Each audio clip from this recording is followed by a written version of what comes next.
प्यारे बच्चों, आज हम लोग जो इतिहास पढ़ रहे हैं क्लास 10th का, उसका जो पहला अध्याय है यूरोप में राष्ट्रवाद का निर्माण या उदय, उसका ये दूसरा भाग है जिसका नाम है यूरोप में राष्ट्रवाद का निर्माण। ठीक ना, क्या नाम है उसका?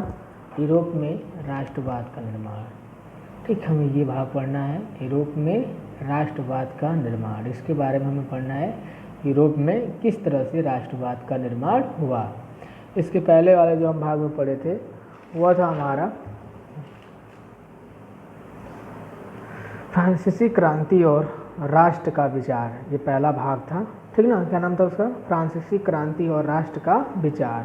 ठीक, ये पहला हम लोग पढ़ चुके थे। आज हमें पढ़ना है यूरोप में राष्ट्रवाद का निर्माण। इसके बारे में हमें पढ़ना है। ठीक ना, तो हम लोग चलो देखा जाए कि किस तरह यूरोप में राष्ट्रवाद का निर्माण हुआ।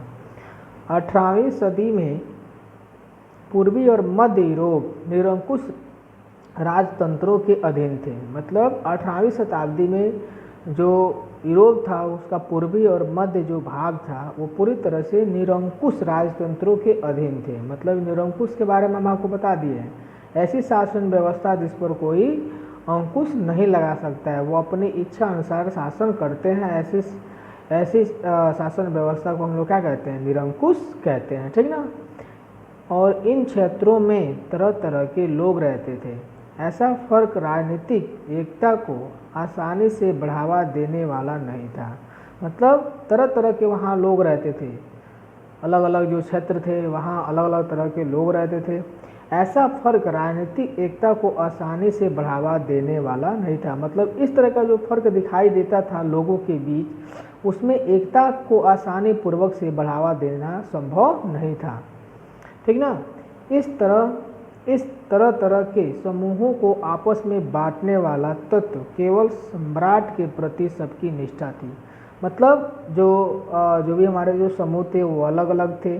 ठीक ना, इनको आपस में बांधने वाला जो तत्व था वो सभी सम्राट, मतलब उस क्षेत्र का जो शासक होता था उसके प्रति सभी लोग निष्ठावान, मतलब ईमानदार थे। ठीक ना, दिया है उसमें एक नया वर्ग उभर कर आया, कुलीन वर्ग तथा नया मध्य वर्ग, कुलीन। ठीक ना, एक तरह से हम आपको कुलीन वर्ग बता देते हैं, सामंतवादी व्यवस्था या कुलीन वर्ग जो थे, ठीक ना, वो राजा और राजा के परिवार से संबंधित थे। और एक नया मध्यम वर्ग उभर के आया जो शिक्षित और व्यापारी जो वर्ग थे वह हमारे इसमें शामिल हो गए थे। यह है सामाजिक और राजनीतिक रूप से जमीन का मालिक कुलीन वर्ग।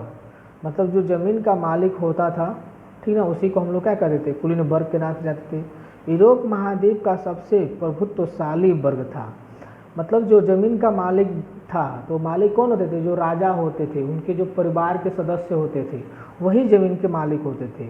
तो वह यूरोप महाद्वीप के सबसे शक्तिशाली व्यक्ति माने जाते थे या वर्ग माने जाते थे। इस वर्ग के सदस्य एक साझा जीवन शैली से बधे हुए थे। मतलब जो भी वो हमारे कुलीन वर्ग के लोग थे वह एक साझा जीवन शैली से बधे हुए थे। आपस में सभी लोग मिलजुल कर अपना जो भी कार्य करना होता था वो करते थे। जो क्षेत्रीय विभाजनों के आर पार व्याप्त थी, वे ग्रामीण इलाकों में ज़्यादातर और शहरी हवेलियों के मालिक थे। मतलब जो ज़्यादा हमारे ग्रामीण क्षेत्रों में ज़्यादातर जो शहरी हवेलियाँ जो होती थी उसी को क्या होते थे? मालिक होते थे। ठीक ना, दिया है जनसंख्या के अधिकांश लोग कृषक थे। देखिए दिया है ज़्यादातर और शहरी हवेलियों के वो मालिक थे। यह शक्तिशाली कुलीन वर्ग संख्या के लिहाज से एक छोटा समूह था। मतलब जो हमारे कुलीन वर्ग के लोग थे उनकी जो संख्या थी बहुत कम थी, जबकि अधिक जनसंख्या वाले लोग कौन थे? कृषक थे, मतलब किसान थे। पश्चिम में ज़्यादातर जमीन पर किराएदार और छोटे काश्तकार खेती करते थे। मतलब जो हमारे पश्चिमी जो भाग था यूरोप महाद्वीप में, तो उस जमीन पर किराएदार, मतलब एक तरफ से भूमिहीन किसान उस खेती पर काम करते थे। ठीक ना, पश्चिमी और मध्य यूरोप के हिस्सों में औद्योगिक उत्पादन और व्यापार में वृद्धि से शहरों का विकास और वाणिज्यिक वर्ग का उदय हुआ। मतलब धीरे धीरे पश्चिमी और मध्य यूरोप में औद्योगिकरण हुआ, जिससे विभिन्न प्रकार की वस्तुओं का उत्पादन होने लगा, व्यापार में वृद्धि हुई, जिससे शहरों का विकास हुआ और एक नया वर्ग उभर कर आया। वो कौन सा वर्ग? वाणिज्यिक वर्ग का उदय हुआ। इंग्लैंड में औद्योगिकरण 18वीं सदी के दूसरे भाग से आरंभ हुआ। मतलब यदि आ जाता है कभी कभी प्रश्न कि इंग्लैंड में औद्योगिक क्रांति कब हुआ था, तो 18वीं शताब्दी में प्रारंभ हुआ, ठीक ना। लेकिन फ्रांस और जर्मनी के राज्यों में यह 19वीं सदी के दौरान ही हुआ। मतलब एक तरह से फ्रांस हुआ और जर्मनी में औद्योगिकरण किस सन को प्रारंभ हुआ था, तो 19वीं शताब्दी में वो प्रारंभ हुआ था। इस प्रक्रिया के फलस्वरूप नए सामाजिक समूह अस्तित्व में आए। मतलब इस तरह के जब औद्योगिकरण होने की वजह से एक हमारा नया वर्ग सामने उभर कर आया। वो कौन सा वर्ग था? श्रमिक और मध्य वर्ग, ठीक ना, जो उद्योगपतियों व्यापारियों की सेवा करते थे। मतलब वो काम करते थे, तो वही वो सेवक कहलाए, ठीक ना, जो हमारे श्रमिक वर्ग और मध्य वर्ग, ठीक ना। कुलीन वर्ग के विशेषाधिकारों की समाप्ति के बाद शिक्षित और उदारवादी मध्य वर्गों के बीच ही राष्ट्रीय एकता के विचार लोकप्रिय हुए। मतलब जैसे ही हमारे जो कुलीन वर्ग के लोग थे उन्हें जन्म संबंधी जो विशेषाधिकार मिला था उसको समाप्त कर दिया गया था, तो उसके बाद एक शिक्षित और उदारवादी मध्य वर्ग के लोग राष्ट्रीय एकता के विचार के लिए सबसे लोकप्रिय हुए। मतलब जो वहाँ के शिक्षित पढ़े हुए लोग थे और प्लस हमारे जो उदारवादी मध्य वर्ग के लोग थे, उन्होंने विभिन्न तरह का राष्ट्रीय एकता के लिए लोकप्रिय विचार उत्पन्न किए थे। ठीक, उसके आगे देखना है हमें।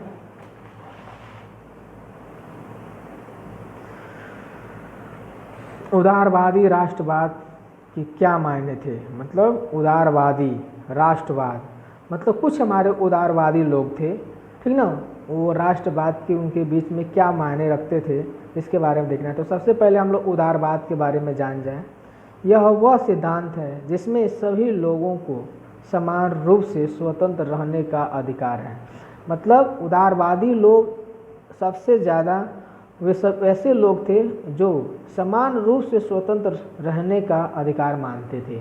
मतलब वो अपने को स्वतंत्र मानते थे, आज़ाद मानते थे, ठीक ना, जिनमें समानता और स्वतंत्रता पूरी तरह से व्याप्त थी। ठीक, एक बार और देख लीजिए, यह वह सिद्धांत है। मतलब उदारवाद यह सिद्धांत है जिसमें सभी लोगों को समान रूप से स्वतंत्र रहने का अधिकार है। मतलब उस उदारवादी जो लोग थे वह सभी लोग समान रूप से स्वतंत्र रहने का उनके पास क्या था? अधिकार था। जैसे स्वतंत्रता, समानता और स्वतंत्रता, ठीक ना। यूरोप में 19वीं सदी की शुरुआती दशकों में एकता से संबंधित विचार उदारवाद से करीब से जुड़े थे। मतलब स्वतंत्रता का जो विचार था, ठीक ना, तो वो उदारवाद से ही जुड़ा हुआ था। नए मध्य वर्गों के लिए उदारवाद का मतलब था कि व्यक्ति के लिए आज़ादी और कानून के समक्ष सबकी बराबरी। मतलब व्यक्ति के लिए क्या चाहिए? व्यक्ति आज़ाद है, स्वतंत्र है, वो अपनी इच्छा अनुसार जो करना चाहे कर सकता है, और कानून के समान वो सब क्या है? बराबर है, उनमें कोई बड़ा और कोई छोटा नहीं है। राजनीतिक रूप से उदारवाद एक ऐसी सरकार पर जोर देता था जो सहमति से बनी हो। सहमति मतलब जनता की सहमति से उसको बनाया गया हो, उसी सरकार पर वो क्या करते थे? जोर देते थे, ठीक ना। दिया है उदारवाद निरंकुश शासक और पादरी वर्ग के विशेषाधिकारों की समाप्ति, संविधान, संसदीय प्रतिनिधि। उदारवाद निरंकुश शासक और पादरी वर्ग जैसे चर्च में रहने वाले जो, जैसे हमारे यहाँ मंदिरों में रहने वाले पुजारी होते हैं, तो उसी तरह वहाँ चर्च में रहने वाले जो पादरी वर्ग के लोग होते हैं, उनके जो जन्म संबंधी जो विशेषाधिकार मिले थे उनकी समाप्ति किया गया। संविधान तथा संसदीय प्रतिनिधि सरकार का पक्षधर था।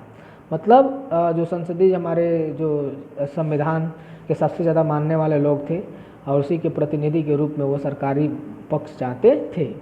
19वीं सदी के उदारवादी निजी संपत्ति के स्वामित्व की अनिवार्यता पर ही बल देते थे। मतलब 19वीं शताब्दी में जो हमारे उदारवादी लोग थे, निजी संपत्ति के स्वामित्व की अनिवार्यता पर ही बल देते थे, मानते थे, ठीक ना। लेकिन यह जरूरी नहीं है कि कानून के समक्ष बराबरी का विचार सबके लिए मताधिकार के पक्ष में था, ठीक ना। किसके पक्ष में? मताधिकार, मत देने का अधिकार, मतलब वोट देने का अधिकार आप जानते ही होंगे। तो इस तरह के अधिकार सबको नहीं था। कहाँ? यूरोप महाद्वीप में, ठीक। कुछ विशेष ही लोगों को मत देने का अधिकार मिला था, जिसमें आपको हम बता दे रहे हैं वह मत देने और चुने जाने का अधिकार केवल संपत्तिवान पुरुषों को ही था। मतलब जिनके पास संपत्ति अधिक थी उन्हीं पुरुषों को उस तरह का अधिकार मिला था।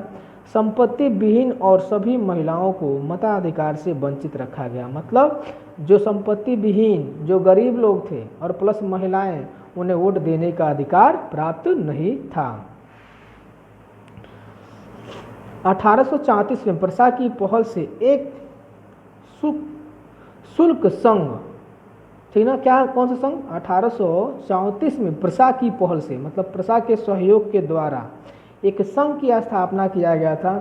शुल्क संघ दिया जालवेराइन, क्या नाम था? जालवेराइन स्थापित किया गया था। वह एक संघ था, क्या नाम था उसका?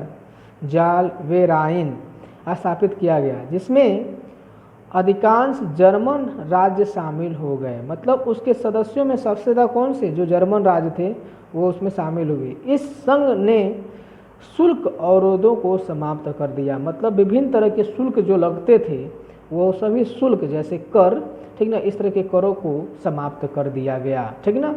1815 में नेपोलियन की हार के बाद यूरोपीय सरकार रूढ़िवाद की भावना से प्रेरित थी। मतलब जैसे ही यूरोप में 1815 में जो नेपोलियन की हार हुई, पराजय हुआ, ठीक ना, उसके बाद पुनः यूरोपीय जो सरकार थी रूढ़िवाद की भावनाओं को प्रेरित करती थी, ठीक ना। रूढ़िवाद धारणा के बारे में सुने होंगे, जो पुरानी परंपराएं, मतलब आप सुने होंगे कि जैसे फ्रांस में एक तरफ से प्रजातांत्रिक शासन व्यवस्था स्थापित कर दिया गया, ठीक ना। जो हमारा शासक था नेपोलियन, वो विभिन्न तरह के जन्म संबंधी विशेषाधिकार समाप्त कर दिया गया था। जो बुर्बन वंश का शासक था उसको उसने क्या कर दिया? अंत कर दिया था। तो इस तरह के पुनः उसकी ये बहाली चाहते थे ये लोग।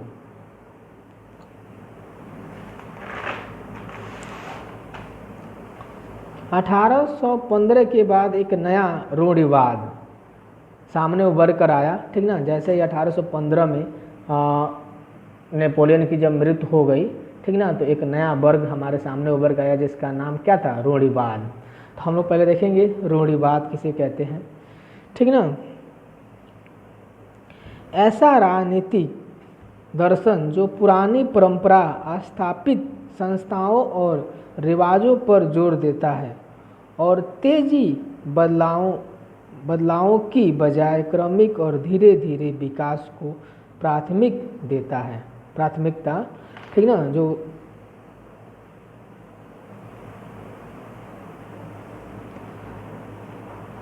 देखिए, मतलब एक ऐसी राजनीतिक दर्शन थे जो पुरानी परंपरा, रीति रिवाज, उस पर सबसे ज़्यादा ये बल देते थे, ठीक ना।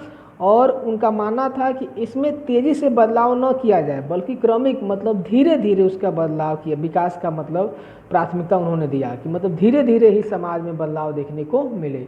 इस तरह की बात जो थे वो क्या थे? रूढ़िवादी लोग थे, ठीक ना। तो उनका क्या मानना था कि वो पुराने रीति रिवाजों को अपनाया जाए और जो नवी रीति रिवाज है उसको समाप्त कर दिया जाए, और जो विकास हो वो तेज़ी से न हो बल्कि धीरे धीरे हो, ठीक ना।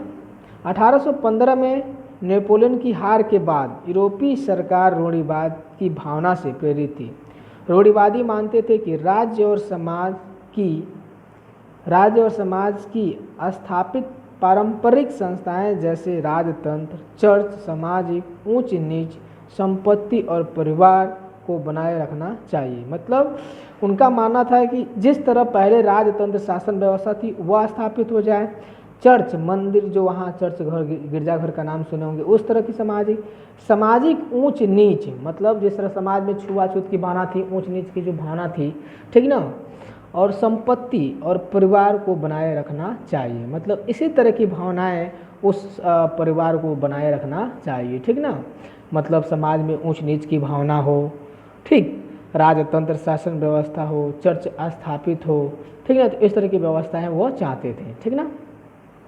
नेपोलियन द्वारा शुरू किए गए परिवर्तनों से उन्होंने यह जान लिया था कि आधुनिकीकरण राजतंत्र जैसी पारंपरिक संस्थाओं को मजबूत बनाने के सक्षम था। मतलब वो जानते थे कि नेपोलियन द्वारा जो भी कुछ शुरू में परिवर्तन जो किए गए थे उससे आधुनिकीकरण राजतंत्र जैसी पारंपरिक संस्थाओं को मजबूत बनाने में सक्षम माने जाते थे। मतलब जो नेपोलियन द्वारा जो भी कुछ परिवर्तन किए गए थे उससे जो राजतंत्र था वो पूरी तरह से बहुत ही मजबूत बन सकता था। 1815 में रूढ़िवादी व्यवस्थाएं निरंकुश थी। मतलब 1815 में जो रूढ़िवादी व्यवस्थाएं जो प्रारंभ की गई थी वो पूरी तरह से क्या थी, निरंकुश थी। उस पर किसी भी तरह का कोई अंकुश नहीं लगा सकता था, वो अपनी इच्छा अनुसार शासन करते थे। 1815 में ब्रिटेन, रूस, प्रसा और ऑस्ट्रिया जैसी यूरोपीय शक्तियों ने मिलकर नेपोलियन को हराया था, ठीक ना। 1815 में ब्रिटेन, रूस, प्रसा और ऑस्ट्रिया जैसी यूरोपीय जो शक्तियों ने मिलकर किसको हराया, नेपोलियन को हराया था।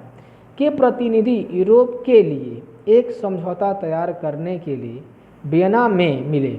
मतलब ये सभी देश कौन, यूरोप, ब्रिटेन, रूस, प्रसा, ऑस्ट्रिया, ये सभी कहाँ मिले, वियना में। तो इस सम्मेलन में इन सभी का एक सम्मेलन हुआ कि मेजबानी ऑस्ट्रिया के चांसलर ड्यूक मेटरनिख ने की। मतलब कौन किया था, ड्यूक मेटरनिख ने उस ऑस्ट्रिया के चांसलर के रूप में उसने उस सम्मेलन का नेतृत्व किया था। इसमें प्रतिनिधियों ने 1815 की वियना संधि तैयार की। मतलब पूछा जाता है कि वियना की संधि कब हुआ था, तो 1815 में। और उसमें कौन कौन शामिल थे, तो ब्रिटेन, रूस, प्रसा और ऑस्ट्रिया जैसे शक्तिशाली देश मिलकर एक समझौता किए थे, सम्मेलन किए थे, ठीक ना। तो उस सम्मेलन में जो उसका मुख्य उद्देश्य था, वियना संधि का जो मुख्य उद्देश्य था, यह उसमें उन कई सारे बदलावों को खत्म करना था जो नेपोलियनाई युद्धों के दौरान हुए थे। मतलब जो नेपोलियन ने युद्धों के दौरान जिस तरह का जो बदलाव किया था उन सारे बदलावों को उनको क्या करना था, खत्म कर देना था। फ्रांसीसी क्रांति के दौरान हटाए गए बुर्बो वंश को सत्ता में बहाल किया गया। मतलब जब फ्रांसीसी क्रांति के दौरान हटाए गए जो बुर्बो वंश था, मतलब नेपोलियन ने बुर्बो वंश को वहाँ से क्या कर दिया था, हटा दिया था, ठीक ना। पुनः उसको सत्ता में बहाल किया गया। मतलब उस शासन व्यवस्था को पुनः क्या कर दिया गया, बहाल कर। जिसमें मान लीजिए आप लुईस सोरामा के बारे में पढ़े होंगे, शासक था, तो इस तरह की शासन व्यवस्था पुनः वहाँ पर क्या कर दी गई, स्थापित कर दिया गया। फ्रांस की सीमाओं पर कई राज्य कायम कर दिए गए। मतलब एक तरह से मान लीजिए कोई फ्रांस देश है, हम आपको बता दे रहे हैं, एक तरह से देखिए यहाँ पर